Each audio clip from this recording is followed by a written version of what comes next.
Hey everybody, I hope you are doing well. I'm a Fefe with Touch by Tarot and Beyond, and I'm jumping on here today to do a political video. There has been so much happening. I started to do something yesterday, and I really wanted to wait and get on here today after I'd had a chance to check out the Supreme Court Colorado situation. So, as many of you have either saw the hearing, the transcripts from the hearing before the Supreme Court yesterday. It's not looking good, you all. And I don't think that's any great surprise. I think, given the appointments from the Trump administration to the Supreme Court, the three justices, I think we were all prepared for that. I really thought we were angling perhaps for a split decision, and luck be a lady, it might go Colorado's way, but. You could just tell. I actually listened to the whole thing yesterday, and you could tell right away, even when people like Ketanji Jackson and others, some of the justices that you thought, okay, if it's going to go that way, our way, those would be the one. There was a definite tone. So I want to go to Spirit today and say, first question. Will the Supreme Court render a unanimous decision in support of or striking down the ballot issue that Trump will be eligible to be on the ballot in the 50 states? Will it be a unanimous decision, Spirit? Will the Supreme Court vote unanimously to allow Trump to stay on the ballot? I've got the Moon, the High Priestess, the Hermit, number 9. I was looking for a 9, and I didn't say it out loud, but that was part of my confirmation. I was asking Spirit for confirmation to show me a 9 in relation to the 9 justices. Notice that I just also pulled 3. Oh, I'm sorry. The Moon was stuck with the Temperance card, you all. This is 4 major arcana that just came out of the deck together. They're gonna Spirit is saying they're gonna vote unanimously. However, there are going to be some arguments made, some surprising arguments made or I shouldn't say arguments, opinions rendered in their decisions, in their collective decisions. And it's a shame.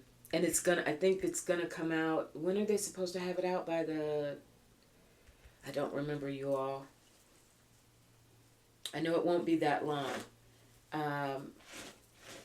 But there are going to be a couple of findings that take us by surprise. But I still think at the same time, they are definitely coming down with a unanimous decision.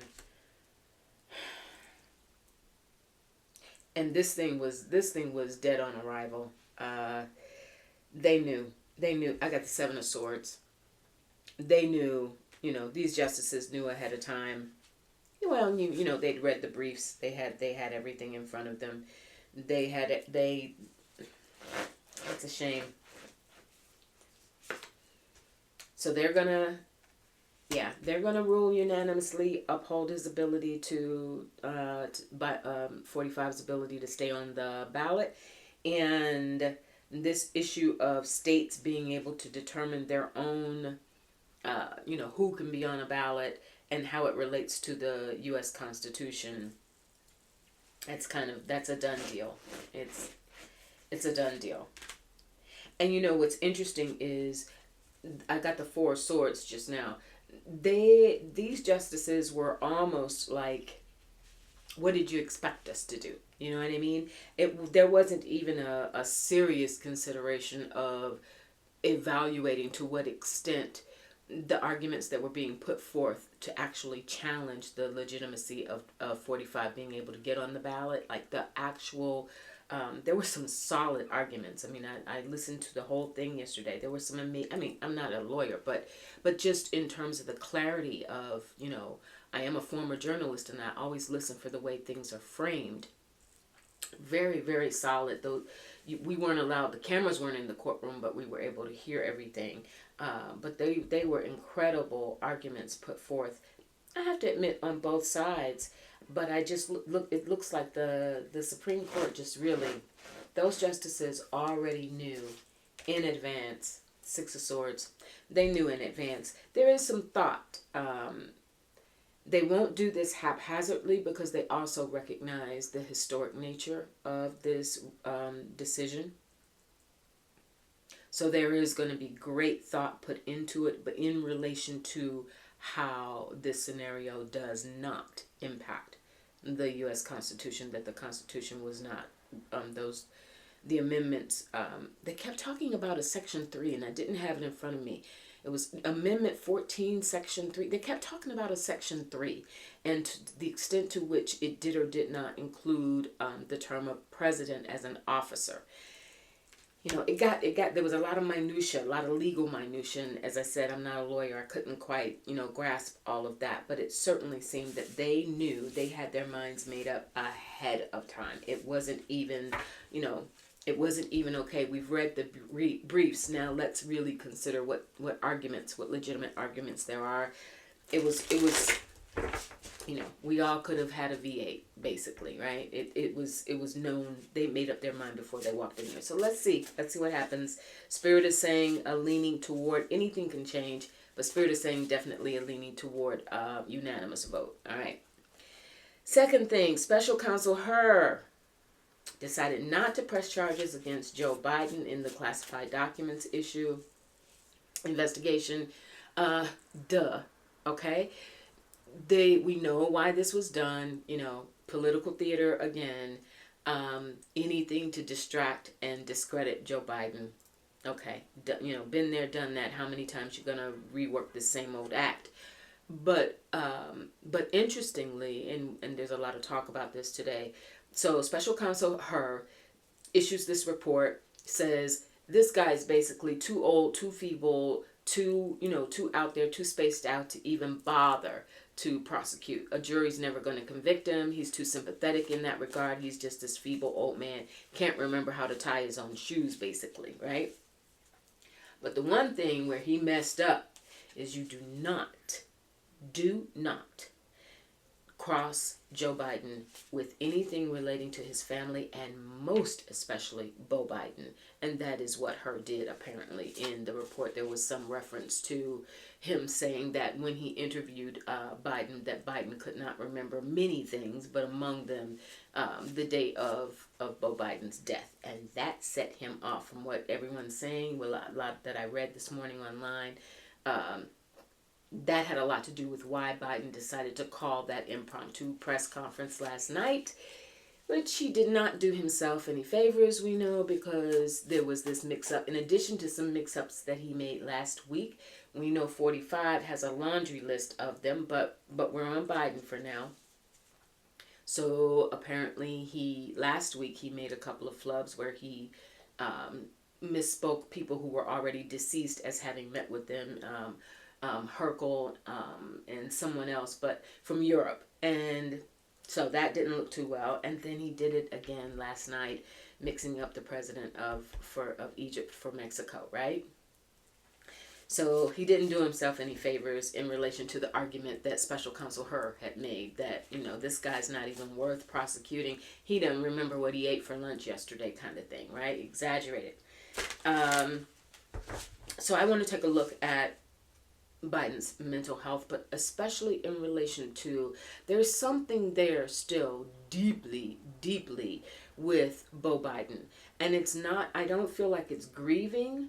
I feel like if it's used in the proper manner, it can actually be Joe Biden's saving grace. The karmic tie, the connection. I feel that Beau Biden is with his father, and I feel like he is trying to get Joe to stay as with it, as fired up, as motivated as he would have been had he still been here, because surely he was being primed for higher political office and most certainly a presidential bid. But I want to take a look at that. I want to take a look at the connection with Biden's mental fitness, mental health, but in particular as it relates to how Beau Biden can help him or is trying to help him. Because I felt so strongly, you notice the difference. And I'm not, as a parent, you never want to pick favorites with your kids, right? But notice the difference when this, when her, special counsel her invoked this whole reference to Beau Biden and Joe not remembering the date of his death. And Joe, like I said, Joe, this was, he went into fighter mode. That man's a warrior. He went into fighter mode. But then we think about all the headlines and all the things that have happened around Hunter. And what do we see? We see a very loving and committed and steadfast father in Joe Biden. Maybe I'm missing things, but I don't see I haven't seen the fire. And recognizing too, very, very different scenarios and situations. I get that before you all fuss at me. I get that. But it's just something, I'm talking about energy now. I'm not talking about the political machinations. I'm talking about the energy of Joe Biden and how I see a shift, how Spirit shows me a shift in his energy. There is a deep and raw scar still in regards to Beau Biden because Joe saw Beau as president. He was working his career, his own career, to help position Beau to go ahead and be able to take that next leap. And apparently Beau was with it. That was Beau's plan. So there's something deeply karmic going on here in relation to Joe Biden right now. And I want to take a look at that. Spirit is Beau trying to get through to his father to help him through this stage. 4 of Cups, that's Joe Biden's still feeling. 6 of Pentacles, feeling like something was taken from him. 4 of Cups and the 6 of Pentacles. So Joe still very much feels like Beau was taken from him. He feels, he is angry about that. He feels he's accepted it, but he hasn't accepted it. And the Devil, confirmation. He's still hanging on to that. There's a lot that Joe Biden has not worked through in relation to Beau's passing. It still conflicts with everything that he thought he was working for and how things were going to play out in the future. He did a lot of what he did to pave the road for Beau Biden. 3 of Swords. It's coming hot and heavy. Yeah. All right. So yes, that's what's happening. A lot of what we see a lot of what is happening with Joe Biden right now, especially as it relates to continued grief. There are people who he passed in 2015, 2024, so 9 years ago. But there are people we know in time. There are people, when you have that kind of connection, you can never get over it. It can be with you for the rest of your life. And so a lot of what's happening with Joe is he's being forced, basically. He feels that he has a responsibility to continue to run and see this through and lead the country as best he can. But it was not what he had planned. And there's a part of that that's playing out in his psyche behind the scenes. 4 Swords. Clarity that he's getting. The thoughts that he thinks when he is alone in his own space. Now, his actual mental health, I can go to the cards, but I think we all recognize that just by virtue of his age, by virtue of, in general, what happens to our memories as we age, our brain health, he is fine. I think he's functional. I got the 3 of Cups. We know that. He's still sharp. He has people around him that he's got the best doctors. He's getting the best care. I'm sure he's taking the best supplements. He's doing everything. He's a Scorpio. This man is not going to, sit down and wither on the vine. He is going to do what he needs to do. I think some of this is media hype. And, for me to say that, because, again, but I'm a former newspaper journalist, not, but 2 of Pentacles. That's him and Beau. There's that tie, you all. I kid you not. I wish I had better words to explain what I feel in my spirit, but there is something in if it can be channeled properly, there is something in the presence of Beau Biden that if Joe could link into that in a better way, it could help improve his performance. It could help really get the fire going in his belly, rather than thinking, I gotta see it through, I gotta finish the job, this is my legacy as a politician, and a political leader, blah blah blah. It would really be, no, I want this fight, I want this second term, I want to do this in honor of my son. And there's something in that dynamic between them. And I think Beau is with him. Well, I know Beau is with him, but I wonder the extent to which he feels and can sense Beau's presence around him. Because if he did, I'm telling you, that would shave 10 years off of Joe Biden. It really would. All right. Last thing. Oh, real quick. Tucker Carlson and Putin interview. I'm confused, you all. I've gone to Spirit on that. When I first found out it was happening, I went again this morning before I taped, and I'm still not getting a clear answer. I would love to hear some of your comments. The cynical or skeptical part of me was like, oh, okay, so somehow, some way, you worked this out to audition for 45's VP pick, right? We understand, word has it on the street that apparently Melania is a great fan of Tucker Carlson. And so to the extent that she holds any sway with 45's eventual pick, that, she's like, Tucker's my guy. He is that person. He is that statesman. Or is he angling for a cabinet position even? There's just something, we know, Putin did, Putin wasn't gonna turn down the chance to engage a very right wing person, and take any opportunity to thumb his nose at America and make America look bad. That's morning, noon, or night. He'll take any opportunity. Putin will to do that. Tucker, yes, disgraced and embarrassed, and former journalist from Fox, released, we know, unceremoniously, right? So to maybe a certain part of it, from an ego perspective, was him like thumbing his nose also at Fox News. But I just want to take a really quick peek at Tucker and see what was he hoping to gain from that? What was his real motivation in that? Queen of Pentacles, Page of Swords, Hangman, and Death. So there was something, he wanted it to rebirth his career, but in a different way. He's on reset. And I have a funky feeling, is this Queen of Pentacles Melania? Did he and Melania have conversations about this? King of Wands with, you know who that is. That's 45.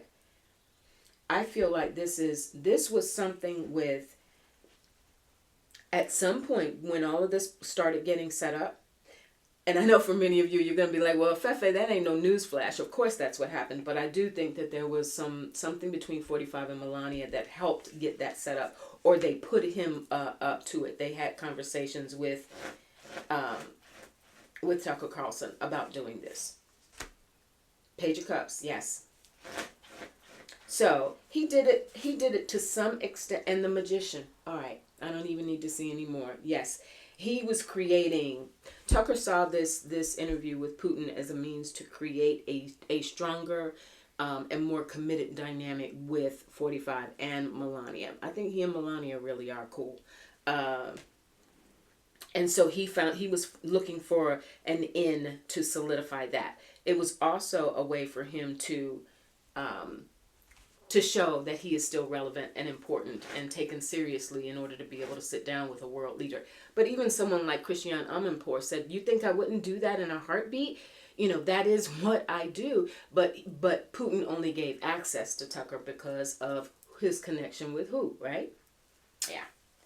All right, so that's what that was about. He just wanted to be seen, show up on the stage. He knew that he wasn't going to get anything substantive. Come on, look at who he was sitting down with. But it was a move to keep him on the global world stage and certainly the national world stage. The national stage, and there's some tie-in with Melania and 45 to have done that. So they got their little clique going, and he's doing some favors. Wants to still show that relationship that we know indirectly was still between Putin and 45. And he saw it as opening a door for himself in, at the very least, in some sort of ambassadorship, cabinet position, etc., etc. All right, moving on. Finally, real quick on this one, Swift-Mania. I am so tickled by this. So Taylor Swift, of course, she's going to be at the Super Bowl. And so now the conspiracy theories have run amok that because she won her 13th Grammy recently, and she said when she won it, 13 was her favorite number. So now people went scrambling and said, oh, okay, so you all planned this for her and Kelsey to hook up and her to come to the Super Bowl 58 because 5 and 8 equals 13. Aha, look at that. And you all plan to do it on Sunday, February 11th, which numerically adds up to 13. So all of these 13s, y'all did this just because, it's all a setup. It's all a fix-up. It's a Taylor Swift takeover, right? From the lefties, not the Swifties to the lefties. It's like, wow. But I do want to just take a really quick look at how this is impacting her, because at the end of the day, you all, we need Taylor Swift to make a decision that she is going to be committed to, at least, however way she goes about it, to supporting Joe Biden's bid for presidency. And we need her to help activate that millennial and Gen Z vote, and the woman's vote, to get out very, very forcefully for that. And we have to really hope that she does. But I want to see if this is incredible pressure that's being put on her. Knight of Pentacles. And the intuition person, it's Valdez. It's a special card in this deck. But check it out. She's this wise woman with her tarot cards where she's using her intuition to come to her own terms. I'm going to tell you, Taylor is a very powerful being in terms of having a vision for how, talk about a manifester, for having a vision for how she sees things. And when she locks into that vision, she is quite a force. And so I think she has a vision. Hanged Man. She's holding back right now, gathering her own, she's surrendering to the moment, because that is also an energy of the Hangman. She's surrendering to this moment. She saw this moment coming. None of this is catching her really by surprise, except perhaps some of the extent to which people will go to spread the conspiracy theories, but it's not impacting her. I am asking Two of Swords. She's trying to decide how she moves forward, politically, and I have the Death card.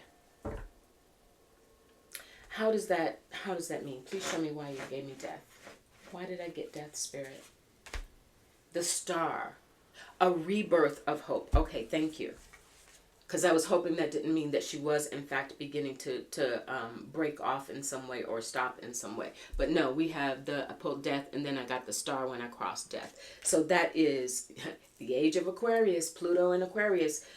Yes, she will, and Pluto being a co-ruler of Scorpio along with Mars, which Scorpio rules the Death card. So yes, she is an agent of change, and she has accepted her role as an agent of change. She's also accepted her role as someone who is apparently newly in love with Travis Kelce. So this is her. I think this Hangman came for her to say, look, I am going to just surrender to this experience, but also understanding that as I surrender to this experience, I'm playing my cards. I know who I am, and I know what I'm going to do, and I won't let anybody stop her. So, all right, power to you, Swift Mama. All right, have a great one, you all. I hope you have a wonderful weekend. Stay safe out there, and I'll talk to you really soon. Bye.